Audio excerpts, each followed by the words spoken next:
Acesso, acessibilidade e inclusão. São três palavras que usamos o tempo todo, não é verdade? Mas, se calhar, usamos estas palavras umas pelas outras, sem pensar muito nisso. E se essa confusão tivesse de facto consequências bem reais? Nesta nossa análise, vamos precisamente desvendar estas diferenças, que podem mesmo mudar a nossa forma de olhar para o mundo. E a verdade, ouvimos-las em todo o lado. Nos debates sobre a escola, no planeamento das nossas cidades, até nas políticas das empresas. Tornaram-se uma espécie de selo de aprovação, palavras que usamos para mostrar progresso e justiça social. E é aqui que a coisa se complica. Porque, ao usá-las quase como sinónimos, estamos a esconder diferenças que são, na verdade, fundamentais. E olhem que confundir estes termos não é só um erro de semântica, não. Tem consequências muito práticas na forma como construímos a nossa sociedade. Porque, no fundo, perceber a distinção entre simplesmente entrar num espaço, depois poder usá-lo e, finalmente, sentir que se pertence a ele, bem, essa é a chave para uma transformação social muito mais profunda do que imaginamos. Ok, então vamos por partes. O primeiro degrau de tudo, o acesso. Este é o ponto de partida, a base sobre a qual tudo o resto tem de ser construído. O que é o acesso, na sua forma mais pura, é, basicamente, a universalização do direito à entrada. É a garantia de que a porta está aberta para toda a gente, sem exceção. Pensem nisto como a primeira grande vitória na democratização de um espaço, seja ele uma escola, um museu ou até um website. Mas claro, ter a porta aberta não chega se não conseguirmos mover-nos lá dentro, certo? E é precisamente aqui que entra o nosso segundo conceito, a acessibilidade. Acessibilidade é a parte prática da coisa. Já não é só uma ideia, são coisas concretas. São todos os mecanismos que servem para remover barreiras e que permitem que uma pessoa, depois de entrar, consiga interagir com o espaço de forma autónoma e segura. E estes exemplos tornam um conceito super claro. Estamos a falar de rampas, elevadores, sinalética em braille. Tudo isto são ferramentas de acessibilidade. São, no fundo, adaptações que se fazem ao mundo que já existe para permitir que mais pessoas o consigam utilizar. E esta comparação resume tudo de forma brilhante. O acesso garante que se entra no edifício.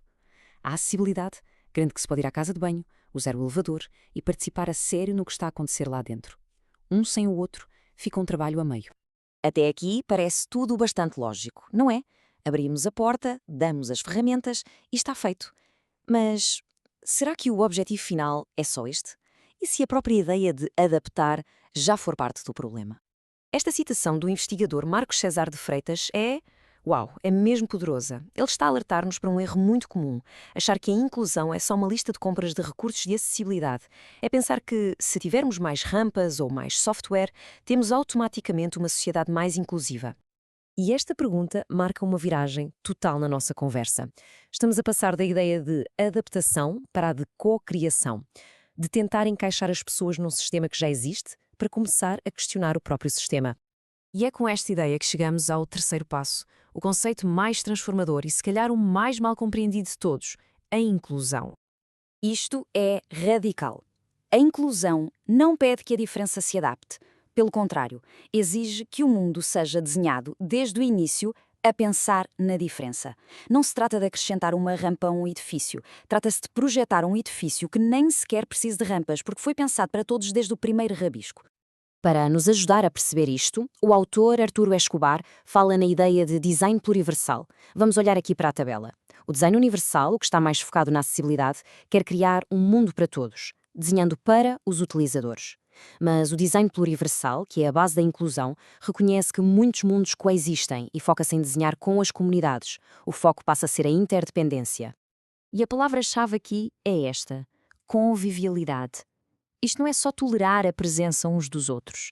É reconhecer que nós nos formamos e nos transformamos através da nossa interação. A minha identidade é moldada pela tua presença e a tua pela minha. É isto. Somos interdependentes.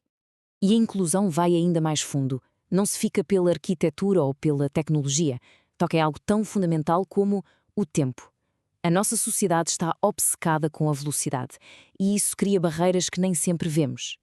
E este ponto é brilhante. A desaceleração, vista pela lente da inclusão, não é uma concessão que se faz para os mais lentos. É uma decisão coletiva de adotar um ritmo diferente, um ritmo que permita que todos participem, redesenhando a forma como trabalhamos para que o cuidado passe à frente da eficiência a todo custo. Então, como é que juntamos isto tudo? Chegamos ao nosso ponto final e à metáfora que, se calhar, melhor descreve a verdadeira inclusão. Vamos recapitular a jornada. O acesso abre a porta. A acessibilidade dá-nos as ferramentas para usar o que está lá dentro. Mas a inclusão é o passo final. É redesenhar a própria sala, mas juntos, para que o espaço seja criado por e para todos, desde o primeiro momento. Um ecossistema. Pensem nisto por um segundo.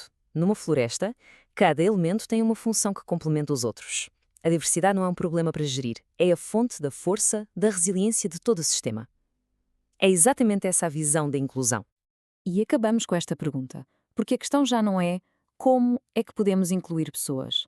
A verdadeira questão é como podemos redesenhar de raiz as nossas estruturas, os nossos ritmos e as nossas relações para que a interdependência seja a base de tudo o que fazemos.